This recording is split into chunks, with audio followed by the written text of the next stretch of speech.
दोस्तों, आपका स्वागत है मेरे चैनल गोल्डन फ्यूचर स्टडी में।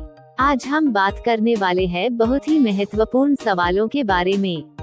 यदि आप इन सवालों के जवाब जानते होंगे तो कमेंट करके उसका जवाब जरूर बताएं और वीडियो को पूरा अंत तक अवश्य देखिएगा। तो चलिए शुरू करते हैं। आपका पहला सवाल है, हाल ही में हिंदी रंगमंच दिवस कब मनाया गया है? आपके ऑप्शन है ए 1 अप्रैल, बी 2 अप्रैल, सी 3 अप्रैल, डी 4 अप्रैल।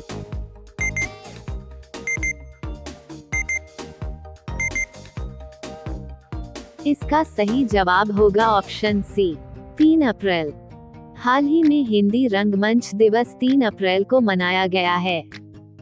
इस दिवस को मनाने का उद्देश्य है हिंदी रंगमंच के विकास को बढ़ावा देना, हिंदी रंगमंच के इतिहास और इसके योगदान के बारे में जागरूक करना और रंगमंच के कलाकारों को सम्मान और पुरस्कार देना। इस दिवस पर विभिन्न कार्यक्रम आयोजित किए जाते हैं जिससे युवाओं को कला के महत्व और इसके लाभ के बारे में जागरूक किया जाता है। आपका अगला सवाल है, विश्व में कौन सा देश सौर ऊर्जा का सबसे ज्यादा उपयोग करता है? आपके ऑप्शन है ए चीन, B Bharat, C America, D Israel.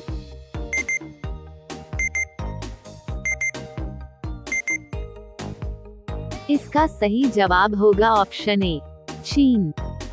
विश्व में चीन देश सौर ऊर्जा का सबसे ज्यादा उपयोग करता है। आपका अगला सवाल है, भगवान श्री राम जी के धनुष का क्या नाम था? आपके ऑप्शन है ए शारंग, बी कोदंड, सी पिनाक, डी विजय।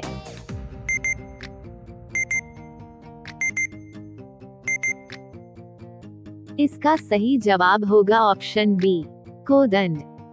भगवान श्री राम जी के धनुष का नाम कोदंड था। आपका अगला सवाल है, महर्षि वाल्मीकि जी के बचपन का नाम क्या था? आपके ऑप्शन है ए रमेश, बी रंजीत, सी रत्नाकर, डी राजशेखर।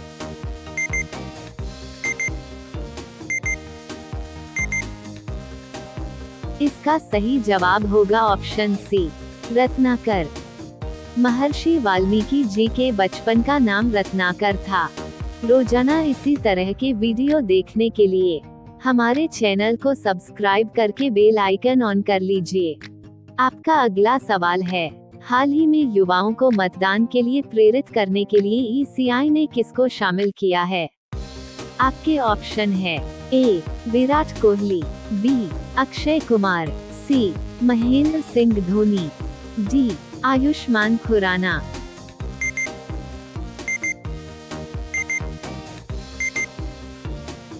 इसका सही जवाब होगा ऑप्शन डी आयुष्मान खुराना। हाल ही में युवाओं को मतदान के लिए प्रेरित करने के लिए ईसीआई ने आयुष्मान खुराना को शामिल किया है। आपका अगला सवाल है, हाल ही में किस देश ने केवल भारतीय पर्यटकों के लिए ई वीजा की शुरुआत की है? आपके ऑप्शन है ए चीन ने, बी जापान ने, सी अमेरिका ने, डी बांग्लादेश ने।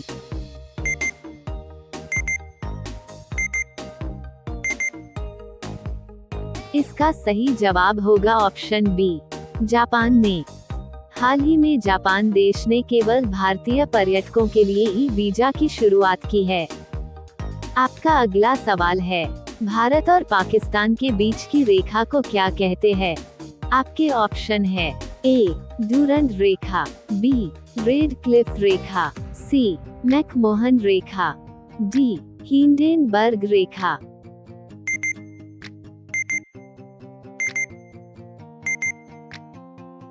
इसका सही जवाब होगा ऑप्शन बी रेड क्लिफ रेखा।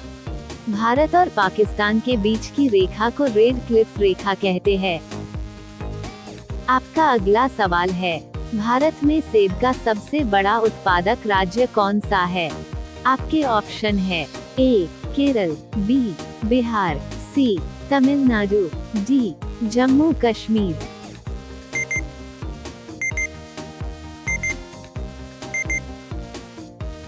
इसका सही जवाब होगा ऑप्शन डी जम्मू कश्मीर। भारत में सेब का सबसे बड़ा उत्पादक राज्य जम्मू कश्मीर है। आपका अगला सवाल है, हाल ही में जारी फोर्ब्स बिलियनर्स लिस्ट 2024 में मुकेश अंबानी किस स्थान पे रहे हैं? आपके ऑप्शन है ए 7वां स्थान, बी 5वां स्थान, सी 9वां स्थान, डी 10वां स्थान।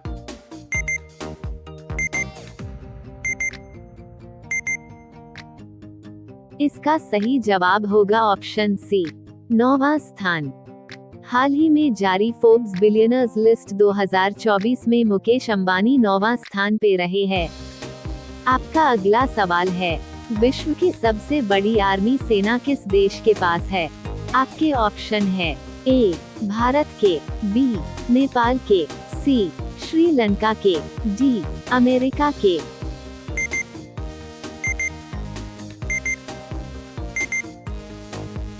इसका सही जवाब होगा ऑप्शन डी अमेरिका के। विश्व की सबसे बड़ी आर्मी सेना अमेरिका देश के पास है। दोस्तों, वीडियो अगर पसंद आ रहा हो तो वीडियो को लाइक और चैनल को सब्सक्राइब अवश्य कर ले। आपका अगला सवाल है, भारतीय रेल का राष्ट्रीय रेलकरण कब हुआ था? आपके ऑप्शन है ए 1950 में, बी 1945 में, सी 1935 में, डी 1937 में।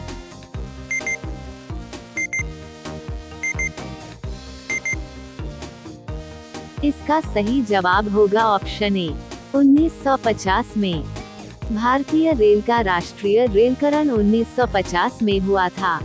आपका अगला सवाल है, हाल ही में किस देश ने भांग के उपयोग को वैध बना दिया है? आपके ऑप्शन है ए भारत ने, बी नेपाल ने, सी जर्मनी ने, डी अफगानिस्तान ने।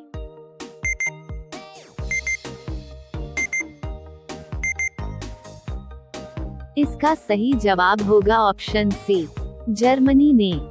हाल ही में जर्मनी देश ने भांग के उपयोग को वैध बना दिया है। आपका अगला सवाल है, शरीर के किस अंग को कोरोना वायरस सबसे ज्यादा प्रभावित करता है? आपके ऑप्शन है ए फेफड़ा को, बी किडनी को, सी छोटी आंत को, डी बड़ी आंत को।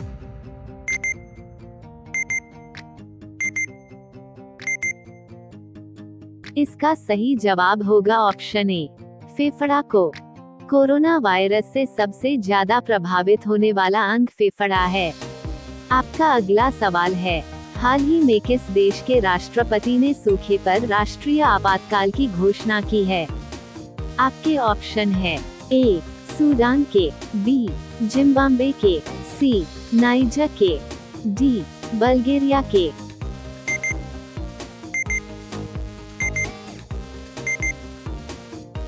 इसका सही जवाब होगा ऑप्शन बी जिम्बाब्वे के। हाल ही में जिम्बाब्वे देश के राष्ट्रपति ने सूखे पर राष्ट्रीय आपातकाल की घोषणा की है।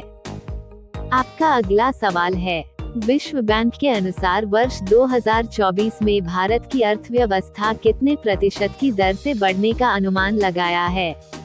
आपके ऑप्शन है ए 6.5%, बी 7.5%, सी 8.5%, डी 4.5%।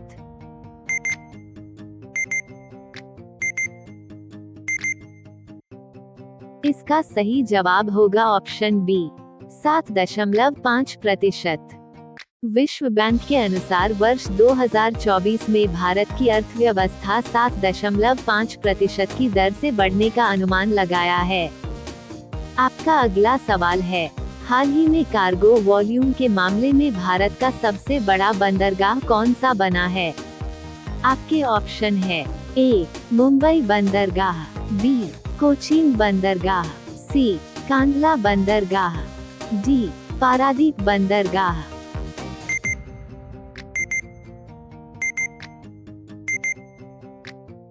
इसका सही जवाब होगा ऑप्शन डी पारादीप बंदरगाह।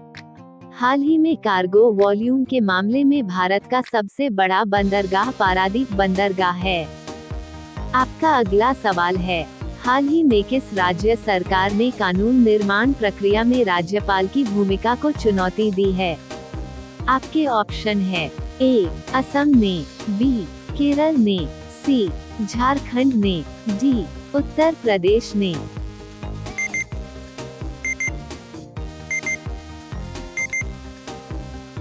इसका सही जवाब होगा ऑप्शन बी, केरल ने। हाल ही में केरल राज्य सरकार ने कानून निर्माण प्रक्रिया में राज्यपाल की भूमिका को चुनौती दी है। आपका अगला सवाल है, हाल ही में लंदन के टेट मॉडर्न म्यूजियम में शामिल होने वाली एकमात्र भारतीय कौन बनी है? आपके ऑप्शन है ए. आलिया भट्ट, बी. नीता अंबानी, सी. सोनम कपूर, डी. कैटरीना कैफ।